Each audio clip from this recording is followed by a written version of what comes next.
É com muita alegria que nós estamos começando mais um programa Força de Deus aqui pela TV Século XXI. Seja bem-vindo, você e sua família. Tenho certeza que muita gente se reúne na frente da sua TV, do seu celular, do seu computador, para assistir este programa que se tornou rotina, um compromisso semanal na vida de muitos. Deus te abençoe. Quero saudar você que nos acompanha pelo canal do YouTube, Frei Gilson / Som do Monte, ou do canal do YouTube de Dom José Francisco Falcão. É uma alegria estar aqui com você. E aí no YouTube é o dia a sua escolha, o horário a sua escolha que você gosta de assistir e pode dedicar-se a este estudo da Palavra de Deus. Meu irmão, minha irmã, o programa tem sido uma bênção. Lembrando que este programa nós nos dedicamos ao Novo Testamento e no Novo Testamento, depois de uma longa introdução, nós decidimos estudar todas as parábolas de Jesus Cristo. E no programa passado nós terminamos a primeira parábola que estava em Mateus capítulo 20. Nós estudamos, foi lindo, a parábola dos operários da vinha. Hoje nós começamos uma nova parábola e eu quero convidar você a se maravilhar com tudo que Deus vai nos ensinar. A parábola dos amigos do noivo será a parábola que nós vamos meditar hoje. Se você puder, já abra a sua Bíblia em Mateus capítulo 9, versículo de 14 a 15. Mateus capítulo 9, versículo de 14 a 15. Já vou te contextualizar, já vou te colocar dentro do texto que nós vamos meditar. Diferente da outra parábola que tinham 16 versículos, esta praticamente apenas um versículo, vou ler 2 para que você entenda o texto. Então, os discípulos de João, dirigindo-se a ele, perguntaram: por que jejuamos nós e os fariseus e os teus discípulos não? Jesus respondeu: podem os amigos do esposo estar tristes enquanto o esposo está com eles? Dias virão em que lhes será tirado o esposo, então eles jejuarão. Esta é a parábola que nós vamos meditar, curtinha, mas eu tenho certeza que com muita profundidade vai ser visto estes versículos. Antes de tudo, vamos acolher Dom José Falcão, sua bênção. Estamos numa expectativa grande para aprender a segunda parábola, mas seja bem-vindo, é uma alegria ter o senhor aqui. Deus abençoe a sua vida, Frei Gilson, é uma alegria estar aqui. Dom José, primeira pergunta que eu já lhe faço, acabei de ler a parábola que nós vamos estudar, a parábola dos amigos do noivo. A primeira pergunta que eu faço é, a primeira parábola só estava em Mateus, no Evangelho segundo Mateus. Esta parábola se encontra em outros evangelhos? Ela está presente nos evangelhos sinóticos. Em Mateus, o texto que acabou de ser lido, em Marcos e em Lucas. Convém, eu acho, é oportuno que a gente leia os 3 textos para a gente perceber como foi a redação, como está a redação em cada evangelho. No Evangelho segundo Mateus, essa é uma das 3 parábolas que Jesus nos presenteia quando o assunto é o jejum. Então, já sabemos quais serão as próximas 2 parábolas que nós vamos estudar depois dessa, porque veja no relato de São Mateus, esse relato, dê uma olhada, no versículo 15 é esta, a parábola dos amigos do noivo. No versículo 16 é outra parábola. Ninguém põe um remendo de pano novo numa veste velha, porque arrancaria uma parte da veste e o rasgão ficaria pior. É outra parábola. E no versículo 17 é uma terceira parábola. Não se coloca tampouco vinho novo em odres velhos. Do contrário, os odres se rompem.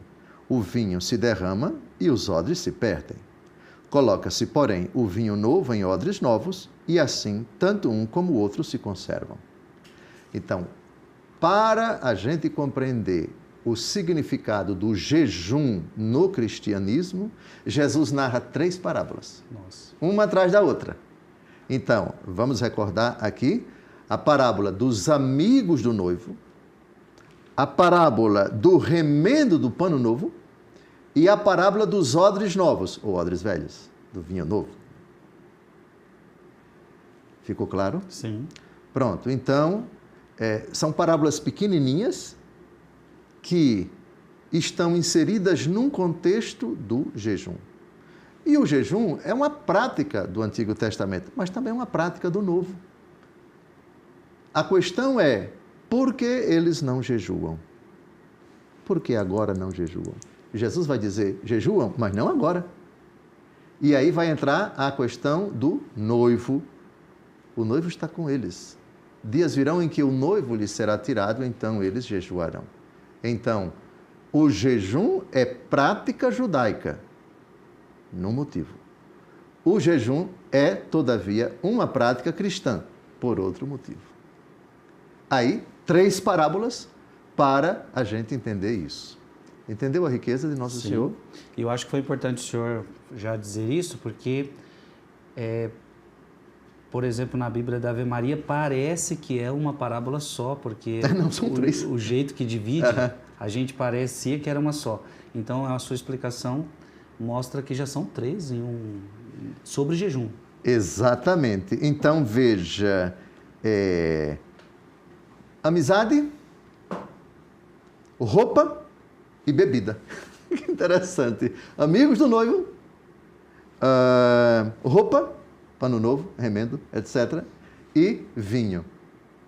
Que maravilha. Então, são 3 realidades, 3 chaves de leitura, 3 assuntos que são recorrentes no Antigo Testamento e também no Novo Testamento. E aí é preciso aprofundar essa riqueza, para que, quando a gente lê, normalmente parábolas pequenininhas, a gente, não, essa não tem muita importância. Não, tem tanta importância como as outras, como a parábola do filho pródigo, que é longa, como a parábola dos operários da vinha, que tem 16 versículos e tal. Então, a questão não é o fato de ter muitos versículos e essa coitadinha que só tem um versículo. Não é coitadinha de forma alguma.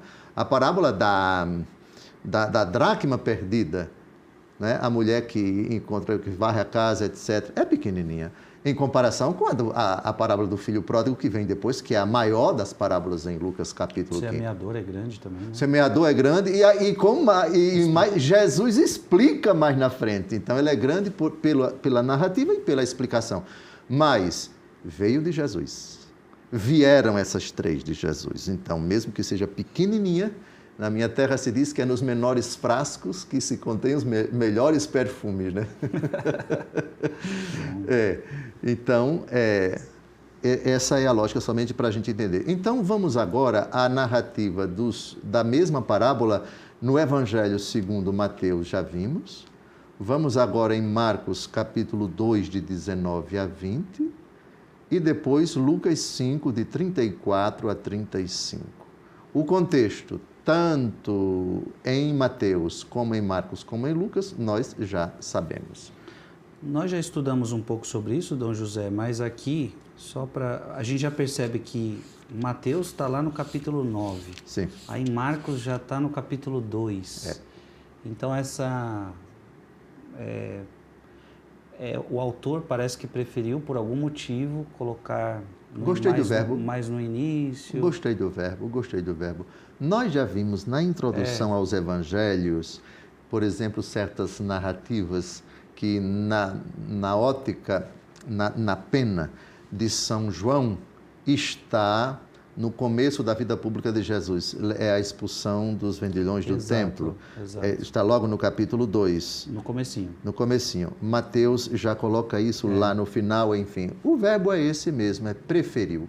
Cada evangelista tem a sua teologia própria. E para nós não afeta absolutamente a nossa fé saber que Jesus expulsou os vendilhões do templo segundo tal evangelho no começo da vida pública e segundo tal ou outro evangelho no final da vida pública.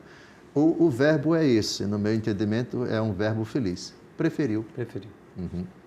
Então, Marcos capítulo 2, de 19 a 20. De 19 a 20. Veja que em Marcos também é o contexto do jejum.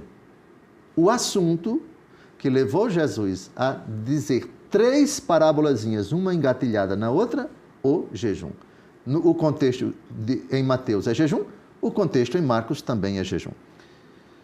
Jesus respondeu-lhes: podem porventura jejuar os convidados das núpcias enquanto está com eles o esposo? Enquanto tem consigo o esposo, não lhes é possível jejuar.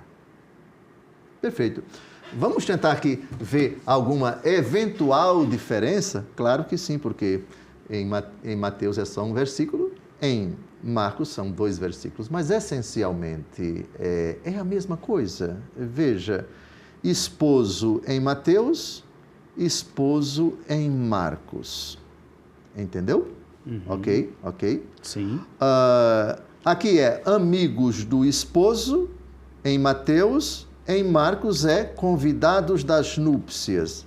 Mesma coisa, não é?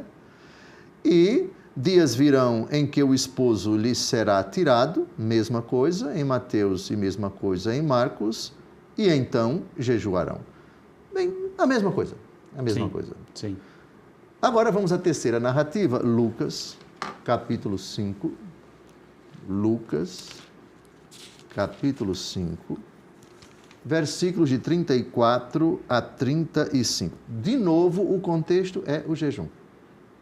Eu imagino que para que os 3 sinóticos, Mateus, Marcos e Lucas, terem decidido colocar esse episódio era particularmente importante para Jesus e para a igreja primitiva, porque era um assunto de disputa. Os judeus deviam olhar para os... Por que vocês não jejuam? Por que vocês são diferentes da gente? Por quê? Então, esse tipo de provocação, até certo ponto maliciosa, enfim, só para litigar mesmo. A resposta de Jesus com essas 3 parábolas, ela é paradigmática. Para nós, uma parábola está conectada com a outra, está conectada com uma terceira. Devia ser, certamente foi, para os 3 evangelistas terem colocado essa parábola, juntamente com as outras 2, algo de grande importância. A questão do jejum. Lucas 5, de 34 a 35. Jesus respondeu-lhes: porventura podeis vós obrigar a jejuar os amigos do esposo enquanto o esposo está com eles? Dias virão em que o esposo lhes será tirado, e então jejuarão. Veja, eu não vejo diferença nenhuma, somente de redação mesmo. São Lucas redige de uma forma diferente da de Marcos. Marcos, comparando aqui os 3, parece que a redação é mais longa, não é? Porque são 2 versículos. Então, Lucas são 2 versículos, mas ele escreveu pequenininho. E Mateus foi bem resumido. Pronto, essa visão de conjunto eu acho que é... Lucas, talvez, aqui vem uma palavra obrigar, né? Mas é a mesma coisa. Mesma coisa. Como quem diz, vocês estão entrando numa seara que não é a de vocês. Quem autoriza aqui a jejuar sou eu, enfim. Vocês não têm competência para obrigar aqueles meus discípulos para jejuar. Isso quem decide sou eu, e a hora que eles vão jejuar é quando o esposo lhes for tirado.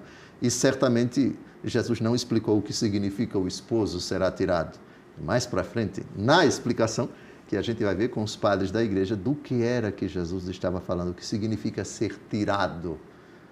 É a morte de Nosso Senhor e depois a sua ressurreição e assim por diante. Uhum. Essa é a visão de conjunto que eu acho que é importante a gente ver. Por favor, a Bíblia dos católicos, e nesse sentido, ali está a Bíblia da CNBB, a Bíblia de Jerusalém também. Vamos pegar aqui, vamos colocá-las todas aqui, deixe-me ver. Bíblia de Jerusalém está aqui, Eila. A Bíblia da CNBB, ela está aqui.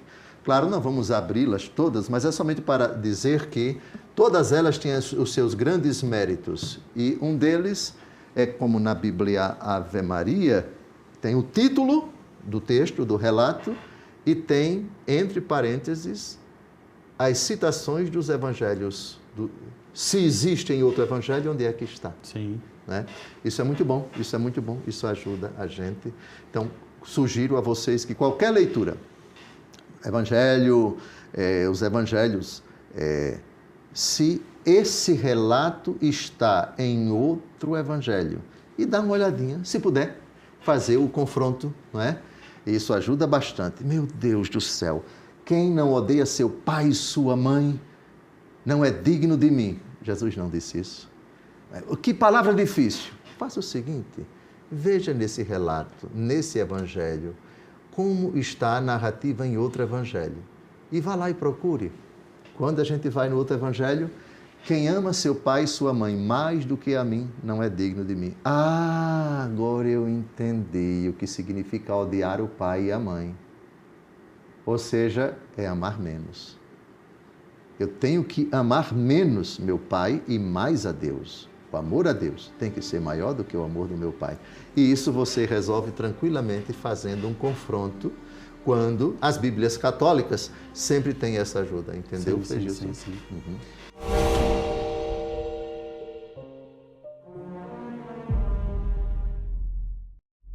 Dom José, o senhor já poderia, então, nos trazer o tema central, a mensagem central da parábola? Sim.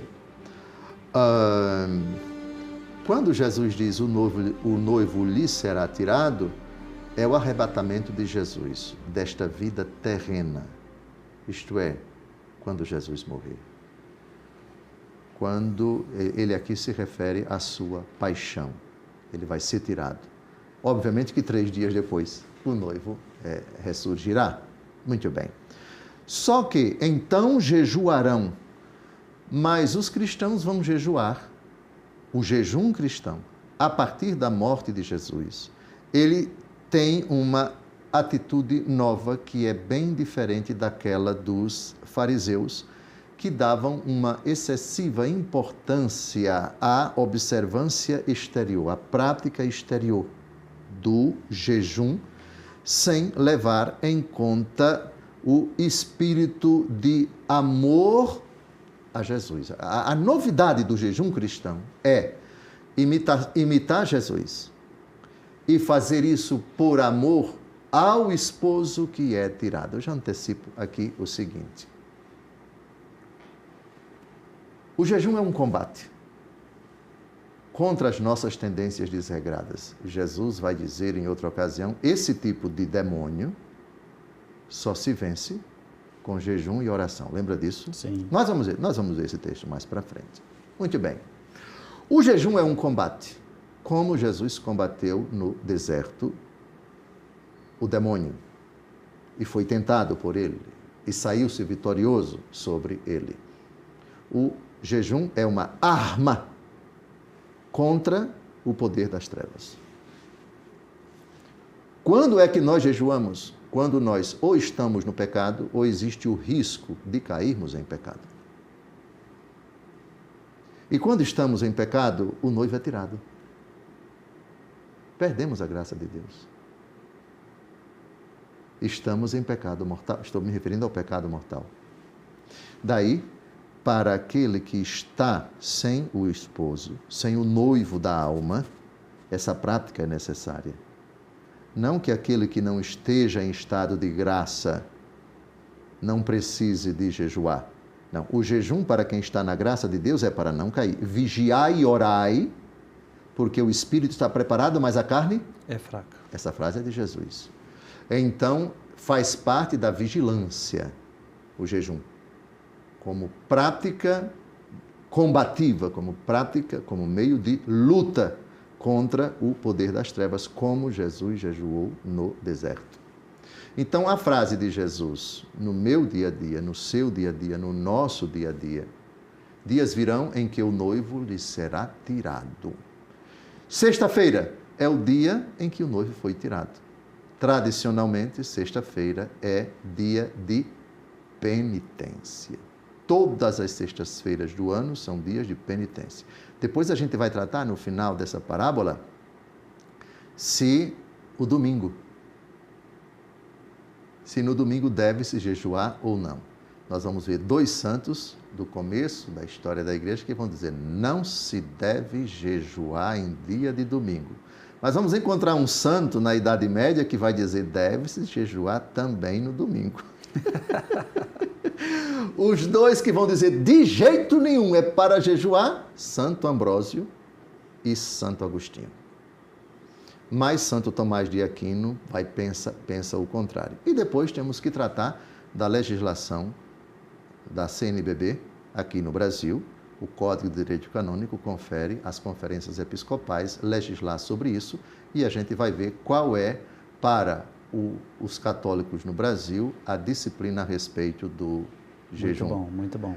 E eu já lhe digo que a Conferência Nacional dos Bispos do Brasil, que é uma legislação até certo ponto maleável, que confere à pessoa o poder escolher o tipo de prática penitencial, etc., eu diria que a CNBB se inclina mais por Santo Agostinho e Santo Ambrósio e menos por Santo Tomás de Aquino, que é a posição que me agrada muito, a de Santo Ambrósio e de Santo Agostinho. Eu acho que é importante lá no finalzinho a gente abordar esse assunto. Então, veja, por que é que se jejua? Por causa dessa frase de Jesus: dias virão em que o noivo lhe será tirado. Quem está em pecado mortal? O noivo não está ali naquele coração, naquela vida, foi tirado. Então, olha, você está em pecado mortal, é preciso você jejuar. Então, jejuarão. Privação de uma realidade de vida, e aí a gente vai ver os diversos tipos de jejum: jejum dos olhos, jejum do ouvido, jejum da língua, os fuxiqueiros, fofoqueiros, jejum do dedo, dos digitadores, das mídias sociais, sei lá de quê. Vai depender do tipo de pecado que está em andamento, ou dos tipos de pecados. Jejum também da comida, sem dúvida alguma. Então, esse é o assunto. Porque eles não jejuam? Jesus está ali com eles. Mas esse tipo de interpretação se aplica para eles. A interpretação literal: o noivo sou eu, o esposo sou eu e eles são os meus amigos. Enquanto eles estão comigo, não há necessidade de jejuar. O motivo, então, para o jejum é a pessoa de Jesus, é o contato com Jesus, é a presença de Jesus na sua vida e vice-versa. O noivo vai ser tirado. Primeira interpretação, a literal, a morte de Jesus na cruz, e depois vem a sua ressurreição, etc. Mas, para nós, quando é que o noivo vai ser tirado?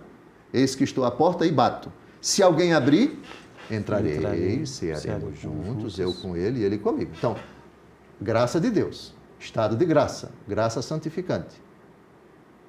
Não é que não há necessidade do jejum. O jejum é uma prática para garantir que Jesus, meu Senhor e meu Salvador, em cuja amizade a minha alma está, a minha vida está, eu estou na presença dele, eu pratico o jejum para continuar com o esposo no meu coração. Quando é que o noivo é tirado? E quem é a única pessoa que tem o poder de tirar o noivo? Não é o diabo. O diabo não tem o poder de tirar Jesus da nossa vida. Tem? Não. Mas nós temos. Não temos?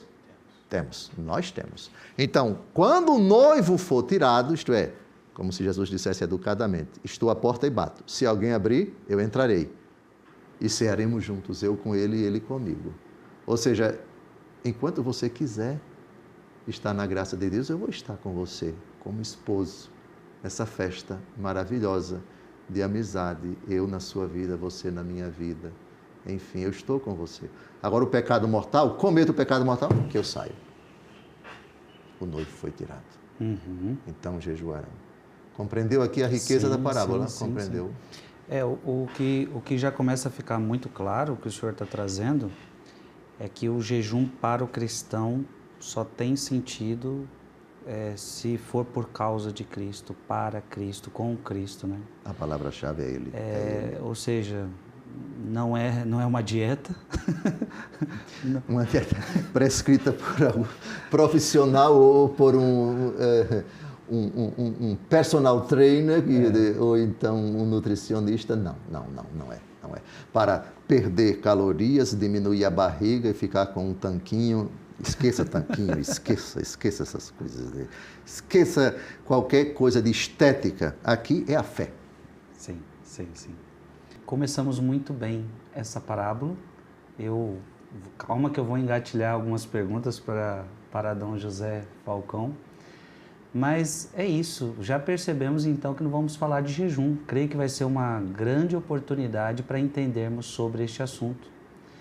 Que bom que Dom José já soltou para nós, ele que, na verdade, ele entende muito da Sagrada Escritura, mas estudou direito canônico, né?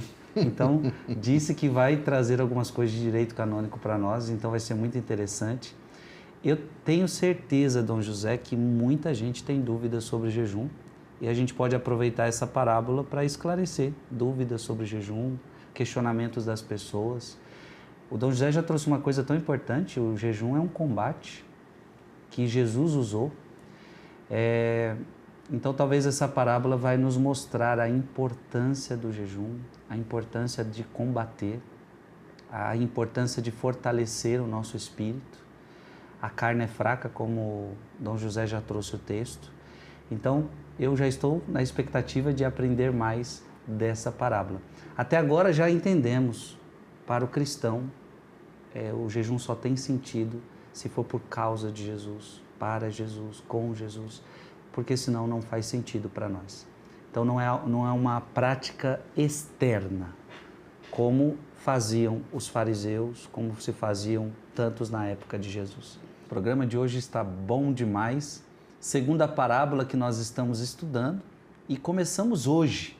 Primeiro bloco foi uma bela introdução já sobre esta parábola, que é a parábola dos amigos do noivo, que já vimos que está em Mateus capítulo de 9 a 15, Marcos capítulo 2 de 19 a 20 e Lucas capítulo 5 de 34 a 35. Dom José já nos deu a mensagem central dessa parábola e muita coisa já está ficando clara para nós. Dom José, o que eu já estou achando interessante é o seguinte: muitas práticas do judaísmo não existem mais no cristianismo. Foram rompidas. Por exemplo, a circuncisão era uma grande prática desde Abraão e de repente vem Jesus, e principalmente Paulo faz essa teologia, nós não precisamos mais nos circuncidar. Ou seja, se para o cristão, a igreja cristã, não precisasse do jejum, talvez haveria um rompimento com Jesus. Não, vocês não vão jejuar mais nunca, não precisa disso, isso é coisa que já passou. Só que parece que não. Aí, o que eu já começo a ver, para Jesus é importante, o Senhor já trouxe que ele usou dessa prática no deserto. E é por isso que eu já queria lhe perguntar, o que significa a prática de jejum no Antigo Testamento? Porque é uma prática, então, que Jesus continua, talvez com outra perspectiva que ele está ensinando, mas eu gostaria que o Senhor já começasse a nos trazer, então, o que era a prática do jejum no Antigo Testamento? Acho que 3 palavras-chave poderiam sintetizar a resposta: luto, penitência, mortificação. Tudo isso apresentado a Deus para que o console ou perdoe os pecados. É uma prática que tem relação com a dor, com a tristeza, com a aflição, com a consciência da perda da amizade com Deus ou da perda de entes queridos. Então, luto, penitência, mortificação. Eu queria propor alguns textos do Antigo Testamento para a gente ver isso, não é? Porque essas práticas, todas elas vão indicar isso. O homem está carente. Carente porque perdeu entes queridos ou carente porque perdeu a amizade com Deus. Carência. E necessidade de reagir, digamos assim, a esse estado de privação, privação da graça de Deus, da amizade com Deus, privação dessa...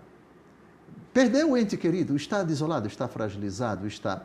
E ele jejua exatamente para dizer: a Deus me console, me conforte, restabeleça o meu ânimo, me dê a alegria de viver e assim por diante.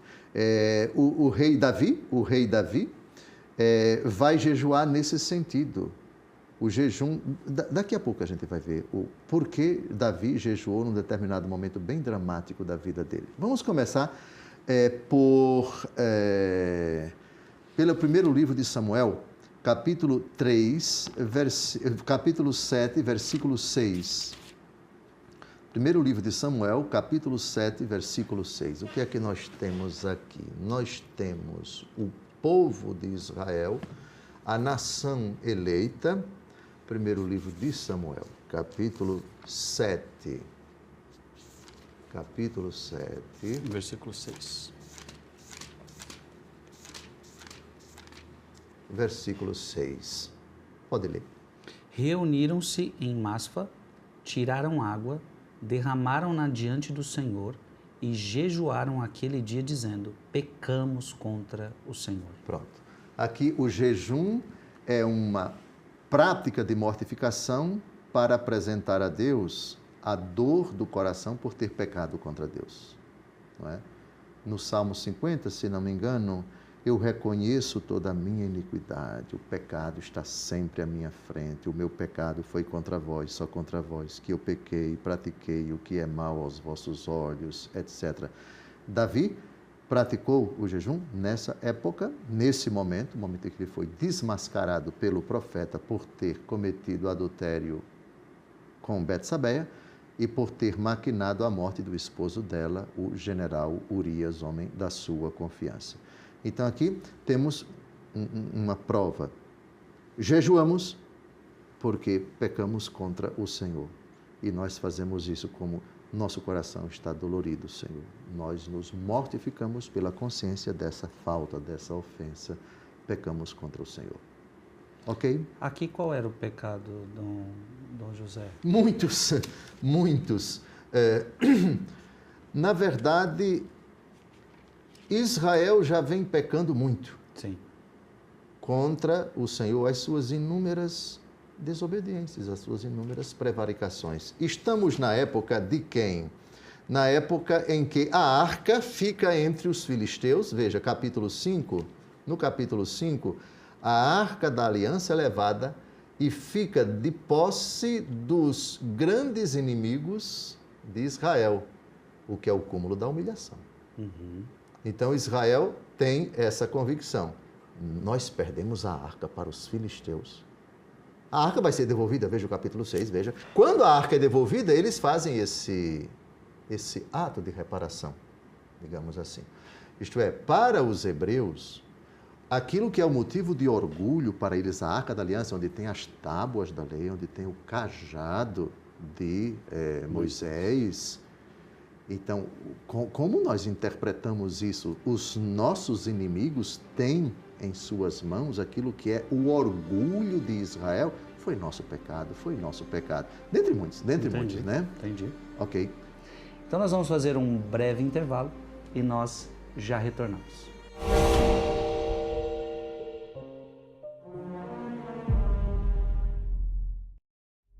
Vamos ao próximo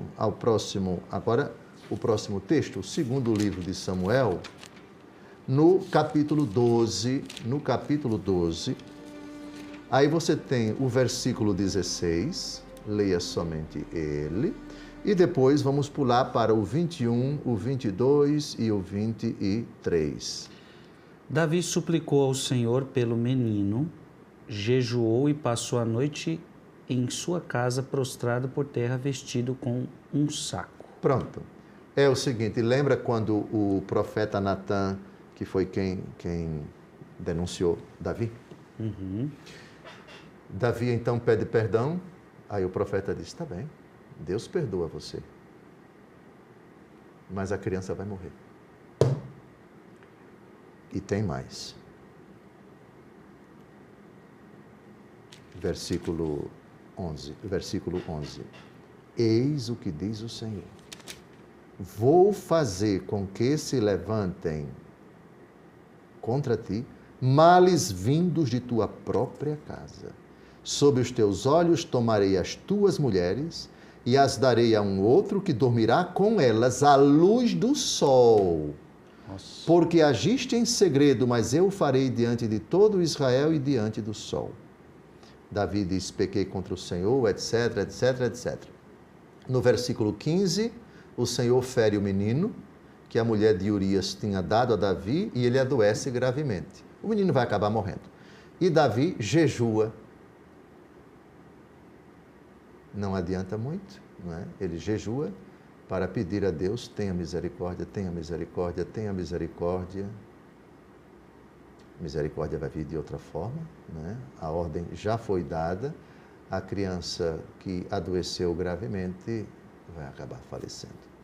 Então, aqui o que interessa no versículo 16, ele jejuou e passou a noite inteira em sua casa prostrado por terra, vestido com um saco. Então, jejum como prática de penitência, jejum como mortificação. Jesus não cometeu nenhum pecado, mas ele quis jejuar, para nos mostrar que o combate contra o inimigo, ele precisa lançar mão dessa arma poderosa. Então, mas aqui é jejum no Novo Testamento, ainda estamos no Antigo Testamento. Por que jejuar? Porque os hebreus praticavam o jejum. De novo, prática de penitência. Pule agora para os versículos 21 a 23, ainda de 2 Samuel 12. Seus servos disseram-lhe, que fazes? Quando a criança ainda vivia, jejuavas e choravas. Agora que morreu, tu te levantas e comes. Eu jejuava e orava pelo menino enquanto vivia, respondeu ele, porque dizia comigo, quem sabe, talvez o Senhor tenha pena de mim e o menino ficará bom. Mas agora que morreu, por que jejuar ainda? Posso por acaso fazê-lo voltar à vida? Eu é que irei para junto dele, ele, porém, não voltará mais a mim. De novo, a criança quando morreu, Davi então muda completamente. Não tem mais sentido o jejum, porque eu jejuava para que Deus tivesse compaixão dele, etc, etc. Então, de novo, o jejum como prática de mortificação e, ao mesmo tempo, de súplica a Deus para que tenha compaixão, no caso aqui, da criança. E compaixão também do próprio rei Davi. Então, isso para a gente entender a motivação do jejum no Antigo Testamento. Está ficando claro. Podemos avançar? Podemos. Agora, vamos ao primeiro livro dos Reis, capítulo 21, versículo 27. Primeiro livro dos Reis, capítulo 21, versículo 27. Aqui nós temos esse rei que foi o grande desafeto de um profeta. Quem foi o rei que casou com uma megera, vamos chamar de megera, talvez a pior mulher do Antigo Testamento? Jezabel. A grande inimiga de quem? Qual foi o profeta que enfrentou? Elias. O profeta Elias, Monte Carmelo, os 450 sacerdotes de Baal.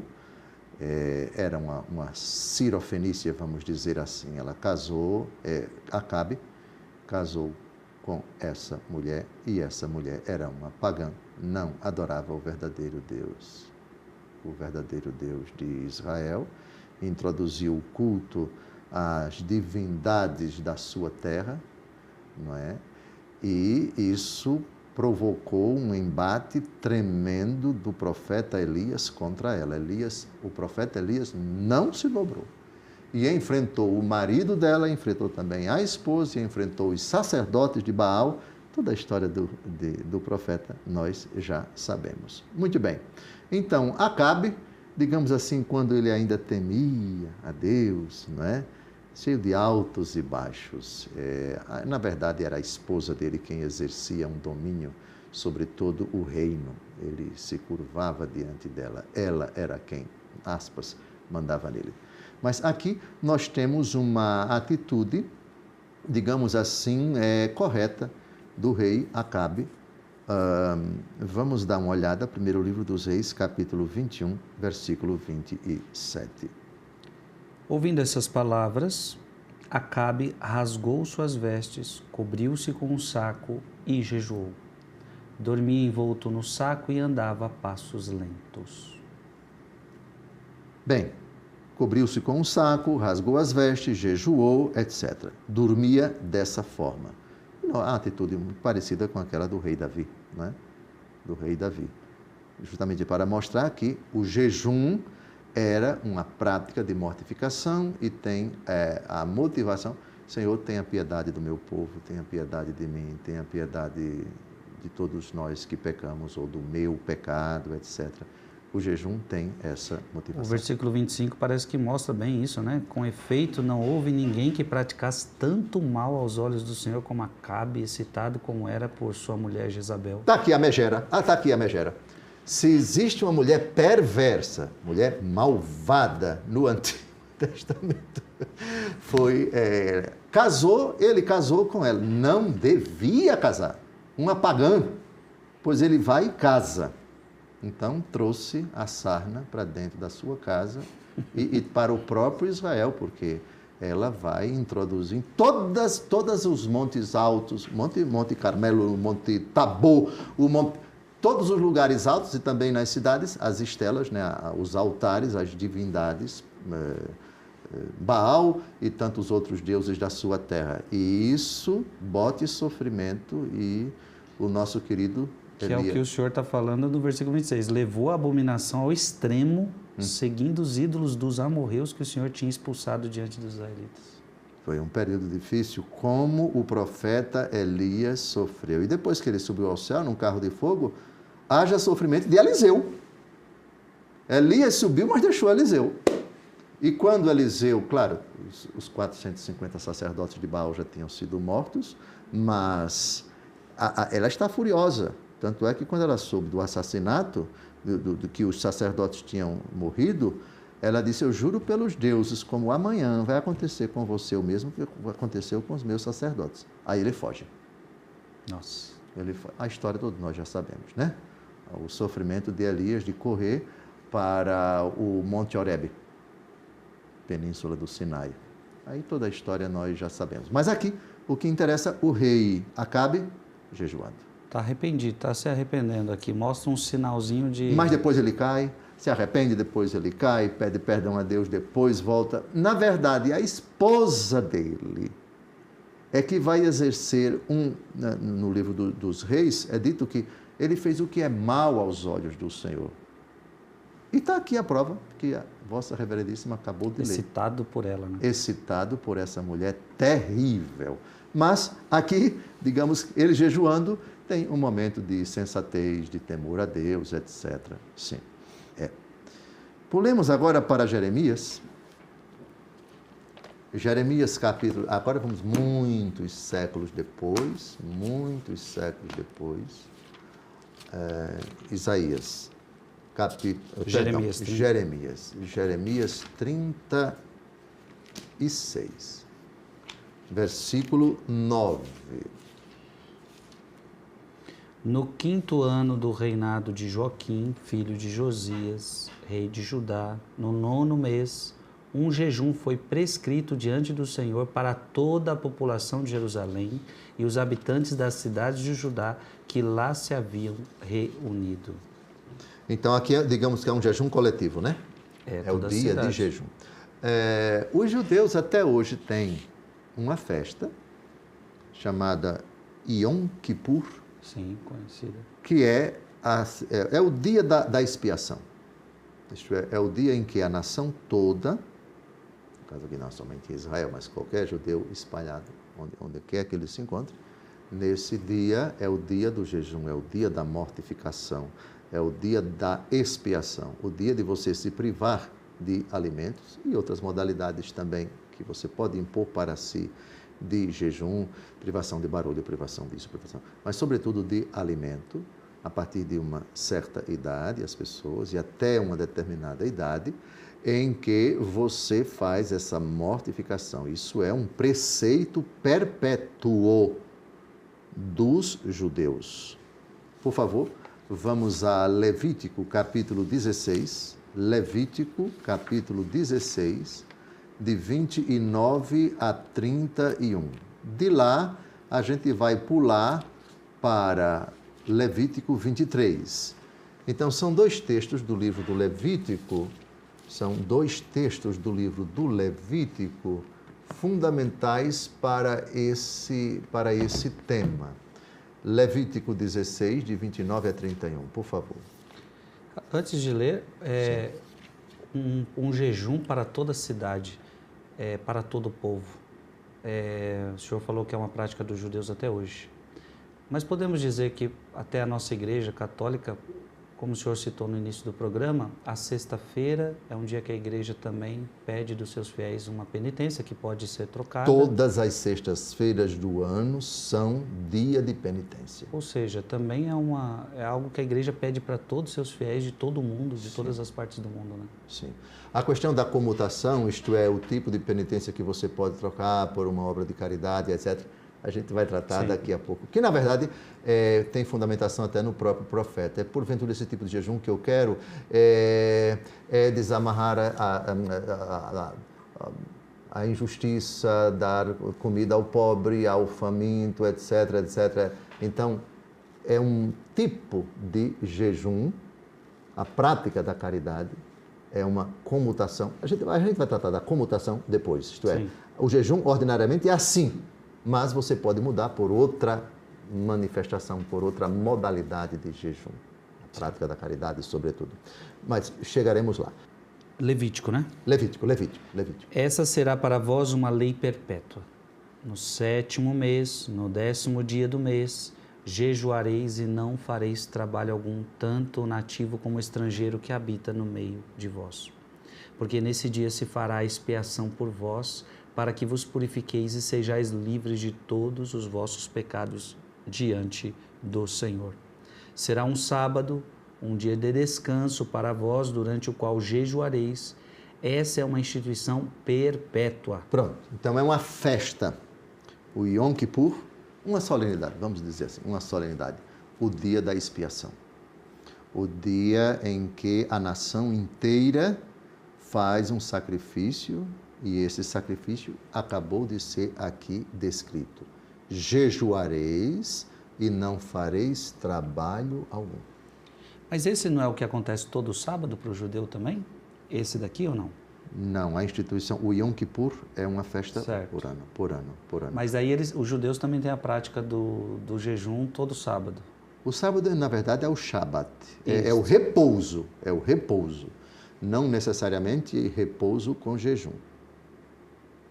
O jejum tem uma festa. Eu estou confundindo, eu fui um dia no país, eu fui em Marrocos um dia. Norte da África. E aí eu acho que lá é muçulmanos, né?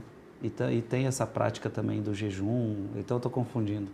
Porque aí até determinada hora eles não comem, depois de um determinado momento se come, toda semana é assim. Você está falando do Ramadã? Eu acho que é isso, Ah, bom. Bem, aí já é no mundo islâmico. Outra coisa. Confundi. Sim. O jejum é uma instituição perpétua, é uma festa. O Yom Kippur é uma festa anual. Vamos a Lucas capítulo 23, de 27 a 32. É Levítico. Confundido. Levítico com Lucas. Não é Lucas, é Levítico. Estamos no Antigo Testamento. 23, 27 a 32. No 10º dia do 7º mês será o dia das expiações. Tereis uma santa assembleia, humilhareis vossas almas e oferecereis ao Senhor sacrifícios queimados pelo fogo. Não fareis trabalho algum naquele dia, porque é o dia de expiação em que deve ser feita a expiação por vós diante do Senhor, vosso Deus. Todo aquele que não se humilhar nesse dia será cortado do meio do seu povo. E todo que fizer nesse dia um trabalho qualquer, eu o suprimirei do meio do seu povo. Não fareis, pois, trabalho algum, essa é uma lei perpétua para vossos descendentes, em todos os lugares em que habitardes. Será para vós um sábado, dia de descanso absoluto, e humilhareis vossas almas. Observareis vosso sábado, desde a tarde do dia 9 do mês até a tarde do dia seguinte. Pois bem, aqui está a fundamentação bíblica para a festa das expiações, o Yom Kippur. Festa sagrada para os judeus, ali mais ou menos entre setembro e outubro.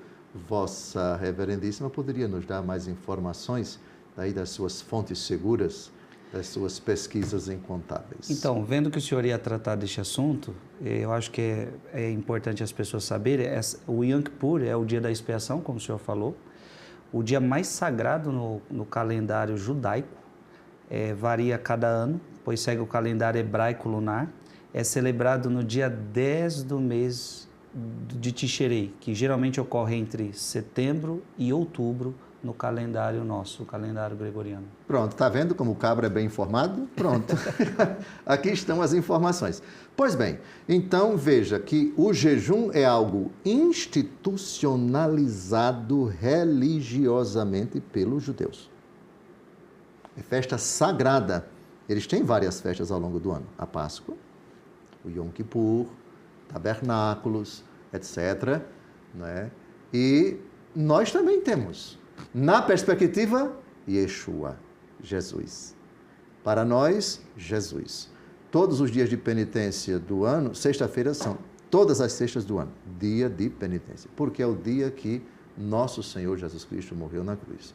Dias virão em que o noivo lhes será tirado, então jejuarão. Penitência, toda sexta-feira. Depois a gente vai ver o tempo da quaresma e a questão de jejuar ou não no dia do domingo, quando o noivo não foi tirado, o noivo ressuscitou. Essa questão é um pouquinho mais para frente. Então, o que ficou claro aqui para nós, no Antigo Testamento, jejum é luto, jejum é penitência. Disse bem. E jejum é arrependimento. Sim. O senhor não trouxe aqui o caso, mas eu me lembrei de Jonas, que pede para toda a cidade de Nínive. Até os animais. Até os animais. Até os animais têm que entrar no jejum. Porque para Deus ter compaixão, etc. E Deus não mandou o castigo. E resolve, né? Resolveu, sim. Aí depois foi que Jonas quis morrer por causa disso, enfim, sentado embaixo do junípero, de um junípero, parece que é o nome da planta. E Deus vai consolar o profeta e assim por diante. Mas o jejum coletivo, a cidade de Nínive, exatamente. Sim. É isso aí, minha gente. Estamos terminando este programa, que pena. Foi uma alegria estar aqui com você. O programa está bom demais. Então, a parábola sobre os amigos do noivo. Você viu que não deu tempo de terminar, obviamente.